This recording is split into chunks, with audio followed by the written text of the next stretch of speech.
गुरुदेव भगवान की जय। श्री मौनी बाबा भगवान की जय। मधुकर नाम का व्यक्ति महाराज चित्रसेन के यहाँ नौकरी करता था। नौकरी में जितनी भी पगार मिलती उससे उसके घर की अच्छी गुजर बसर हो रही थी। एक दिन मधुकर जंगल से गुजर रहा था। एक पेड़ से आवाज़ आई, क्या 7 घड़े भर धन लोगे? मधुकर ने हाँ कर दी। अदृश्य आवाज़ ने कहा, जाओ, तुम्हारे घर पहुंचा दिया जाएगा। मधुकर घर लौटा तो धन से भरे 7 घड़े उसके आंगन में रखे हुए थे। उनमें से एक घड़ा आधे से भी कम था। अब मधुकर को उस 7वें घड़े को पूरा करने की चिंता सताने लगी।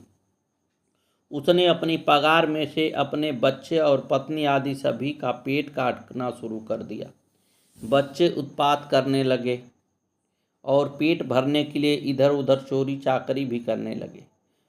उसकी पत्नी उसके इस रंग ढंग से बहुत परेशान हो गई। धीरे धीरे घर में कलह मचने लगी।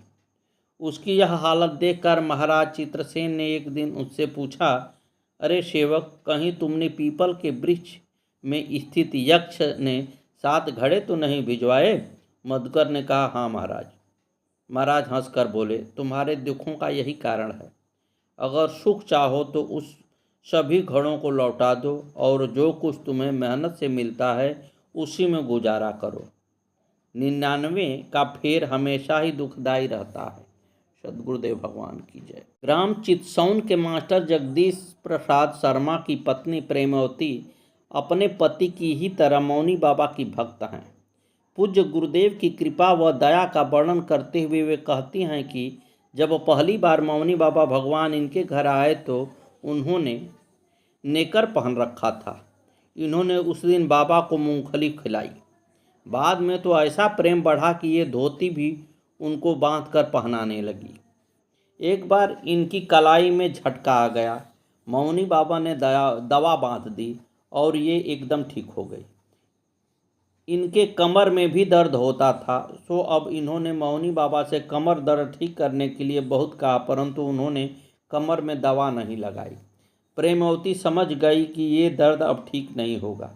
उनकी कमर आज तक दुखती रहती है। एक बार मौनी बाबा इनकी माँ के घर करौरा गए। वहाँ माँ न मिली, वह जंगल में गई हुई थी। मौनी बाबा लौट कर चल पड़े।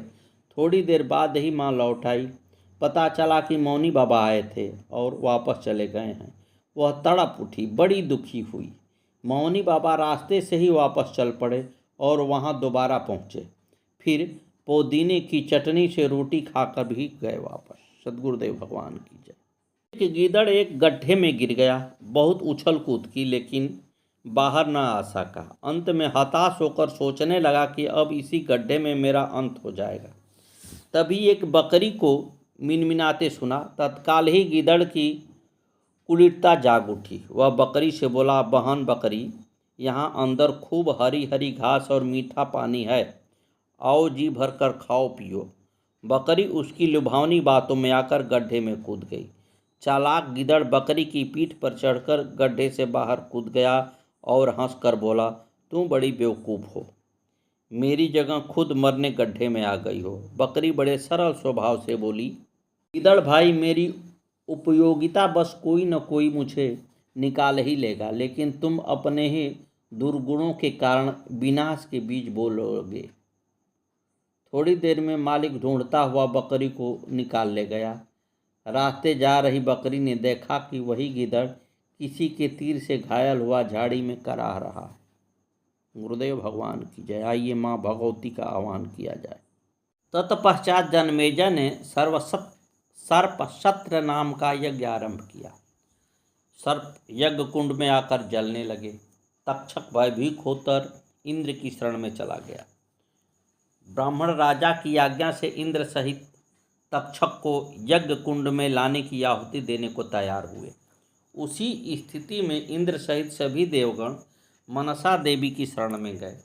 मनसा देवी की आज्ञा से आस्तिक मुनि उस यज्ञ मंडप में गए और तक्षक के प्राणों की याचना की। राजा ने तक्षक को प्राण दान दे दिया और यज्ञ की पूर्णाहुति कर दी।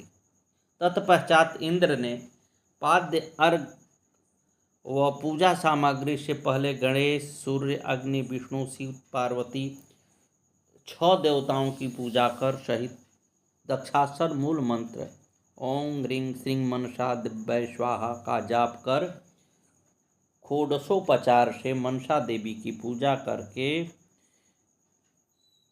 स्तुति की। मनसा ने प्रसन्न होकर भगनी रूप देवी ने अनेक विधि आशीर्वाद से इंद्र को कृतार्थ कर दिया। जो मनुष्य पुण्य बीज स्वरूप इस इंद्र स्तोत्र का पाठ करता है उसे नागों का भय नहीं रहता, विष भी अमृत हो जाता है। हे श्रोता, मनुष्य को भगवान का भजन पूजन करके कुछ याचना नहीं करनी चाहिए। इसमें बिंदु जी महाराज कहते हैं, इश्क एक तरफा में यूं मशहूर हो जाऊंगा मैं, इश्क एक तरफा में यूं मशहूर हो जाऊंगा मैं, श्याम तुम होगे क्षमा का फूर हो जाऊंगा मैं अगर मांगूं तो तुमको कुछ न देना तुम मुझे, मैं अगर मांगूं तो मुझको कुछ न देना तुम मुझे, वरना प्रेमी नहीं मजदूर हो जाऊंगा मैं अगर चाहूं तो चाहूं तुम न मुझको चाहना, तुमने गर चाहा तो फिर मगरूर हो जाऊंगा मैं अगर देखूं तो देखूं तू न मुझको देखना, तुमने गर देखा मुझे तो मशहूर हो जाऊंगा मैं अगर तड़पूं तो दृग से बिंदु टपकाना न तुम, वरना तुम्हारी नज़र से ही दूर हो जाऊंगा मैं। सद्गुरुदेव भगवान की जय, माँ भगवती की जय। श्री नारायण बोले, हे नारद, एक समय की बात है, गोपांगनाओं से घिरे हुए परम कौतुकी राधिकापति श्री कृष्ण राधा के साथ पुनीत वृंदावन में गए हुए थे। वहाँ वे एकांत में क्रीड़ापूर्वक विहार करने लगे। तभी सहसा उन स्वेच्छामय प्रभु को दुग्धपान की इच्छा हो गई। उसी समय उन्होंने अपने वाम भाग से लीलापूर्वक बछड़े सहित दुग्धवती सुरभि गौ को प्रकट कर दिया। उस बछड़े का नाम मनोरथ था। बछड़े सहित उस गाय को देखकर श्री दामा ने एक नवीन पात्र में उसका दूध दूहा। जन्म, मृत्यु तथा बुढ़ापे को हरने वाला वह दूध अमृत से भी बढ़कर था। सुरभि से दूहे गए उस स्वादिष्ट दूध को स्वयं गोपीपति भगवान श्री कृष्ण पीने लगे। तभी पात्र के गिरकर फूट जाने से चारों ओर 100 योजन की लंबाई तथा चौड़ाई वाला एक विशाल दूध का सरोवर हो गया। यही सरोवर गोलोक में क्षीर सागर नाम से प्रसिद्ध है। वह सरोवर राधा जी और गोपिकाओं का क्रीड़ा सरोवर हो गया। भगवान श्री कृष्ण की इच्छा से उसी समय वहाँ करोड़ों गवें प्रकट हो गईं। तत्पश्चात उनकी अनेकों संतानें पैदा हो गईं। प्राचीन समय में भगवान श्री कृष्ण ने सुरभि की पूजा की थी। तभी से तीनों लोकों में दीपावली के दूसरे दिन भगवान की ही इच्छा से सुरभि की पूजा होने लगी।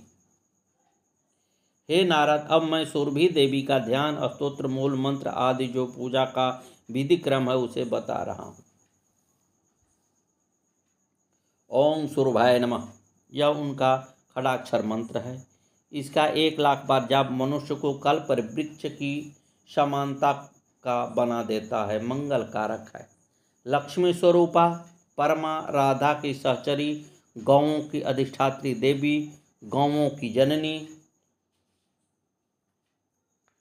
पवित्र रूपिणी, भक्तों के मनोरथ पूर्ण करने वाली, जिनसे सारा जगत पावन बना हुआ है, उनकी मैं आराधना करता हूँ। द्विज को चाहिए कि गाय के बांधने के स्थान पर स्तंभ, सालग्राम शिला, जल, अग्नि में सुरभि की भावना करके पूजा करें। जो दीपावली के दूसरे दिन प्रवाह काल में भक्ति भाव से सुरभि की पूजा करता है वह पृथ्वी लोक में पूज्य हो जाता है। एक समय 12 कल्प में भगवान विष्णु की माया के प्रभाव से देवी सुरभि ने तीनों लोकों में दूध देना बंद कर दिया। तब सभी देवता मनुष्य दुखी हो गए। तब इंद्र ने ब्रह्मा जी से त्रिलोकी का कष्ट वर्णन किया। तब ब्रह्मा जी की आज्ञा अनुसार देवराज इंद्र सुरभि की स्तुति करने लगे। नमो दिव्यै महादिव्यै सुरभय च नमो नमः।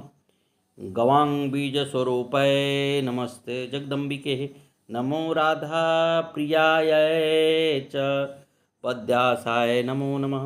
नमः कृष्ण प्रियाय च गवांगात्रे नमो नमः। कल्पवृक्ष स्वरूपाय सर्वेषां तत्परे क्षीर दाय धनदाय बुद्धिदाय नमो नमः। शुभाय च सुभद्राय गोप्रदाय नमो नमः। यशोदाय कीर्तिदाय धर्मदाय नमो नमः। सुंदर पुरंदर बोले, देवी को नमस्कार है। महादेवी सुरभि को बार बार नमस्कार है। हे जगदम्बिके, गौओं की बीज स्वरूपिणी आपको नमस्कार है। सद्गुरुदेव भगवान की जय। राधा प्रिया को नमस्कार है। देवी पद्मांसा को बार बार नमस्कार है। कृष्ण प्रिया को नमस्कार है और गौओं की जननी को बार बार नमस्कार है।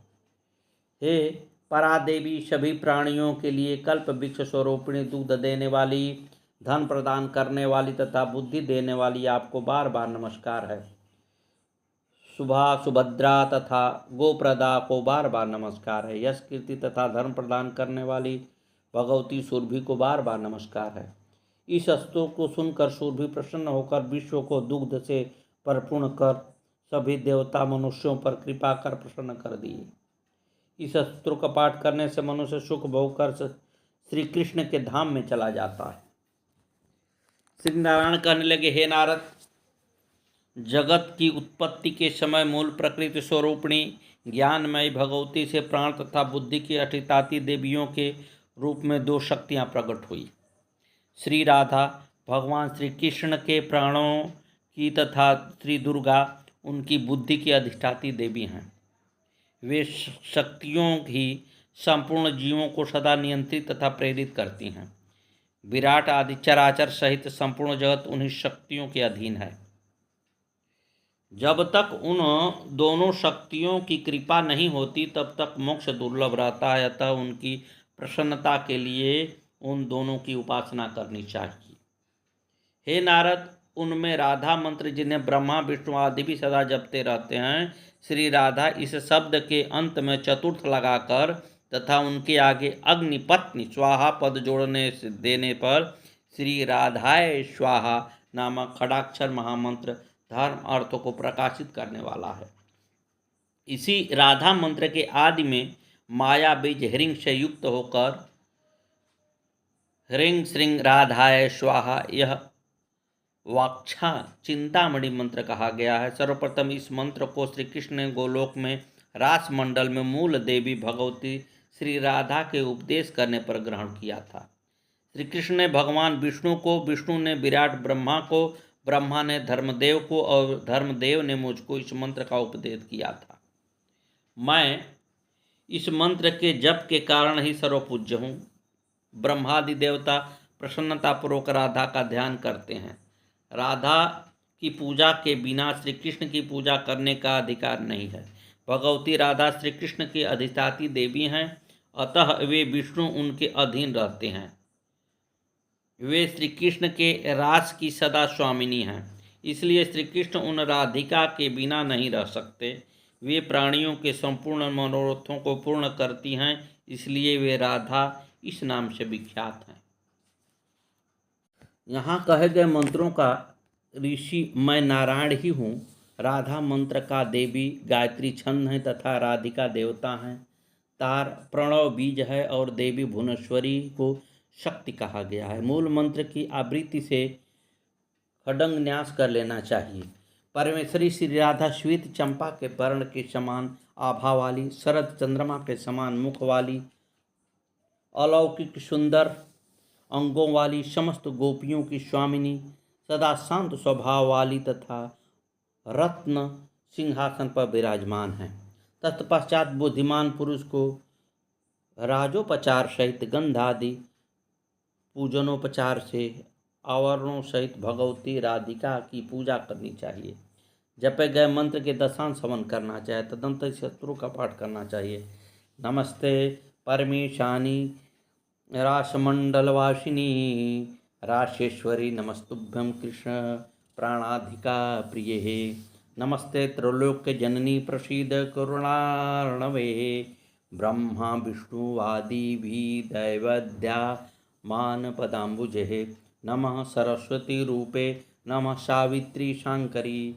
गंगा पद्मावती रूपे खष्टी मंगल चंडिके। नमस्ते तुलसी रूपे नमो लक्ष्मी स्वरूपिणी। नमो दुर्गे भगवती नमस्ते सर्वरूपिणी। मूल प्रकृति रूपां त्वं भजामं करुणार्णवं। संसार सागरदम्बानुराम्बां दयां कुरु। सिमरान बोले, रासमंड में निवास करने वाली हे परमेश्वरी, आपको नमस्कार है। कृष्ण की प्राणों से भी अधिक प्रिय है रासेश्वरी, आपको नमस्कार है। ब्रह्मा विष्णु आदि देवताओं द्वारा वंदित चरण कमल वाली है त्रैलोक्य जननी, आपको नमस्कार है। हे करुणार्णवे, आप मुझ पर प्रसन्न होइए। हे सरस्वती रूपे, आपको नमस्कार है। हे सावित्री, हे शांकरी, हे गंगा पद्मावती रूपे, हे खष्टी, हे मंगल चंडिके, आपको नमस्कार है। हे तुलसी रूपे, आपको नमस्कार है। हे लक्ष्मी रूपिणी, आपको मेरा नमस्कार है। हे दुर्गे, हे भगवती, आपको मेरा नमस्कार है। हे सर्वस्वरूपिणी, आपको मेरा बार बार नमस्कार है। सद्गुरुदेव भगवान की जय। हे अम्बे, मंगल प्रकृति स्वरूपिणी तथा करुणा सिंधु, आप भगवती की हम उपासना करते हैं। संसार सागर से हमारा उद्धार कीजिए, दया कीजिए। जो प्राणी तीनों काल, प्रातः काल, मध्य काल, सायंकाल में श्री राधा का स्मरण करते हुए इस स्तुति का पाठ करता है, वह देह त्याग करके अनंतर लोक में, गोलोक में, रासमंडल में निरंतर निवास करता है। सद्गुरुदेव भगवान की जय। आगे की कथा कल।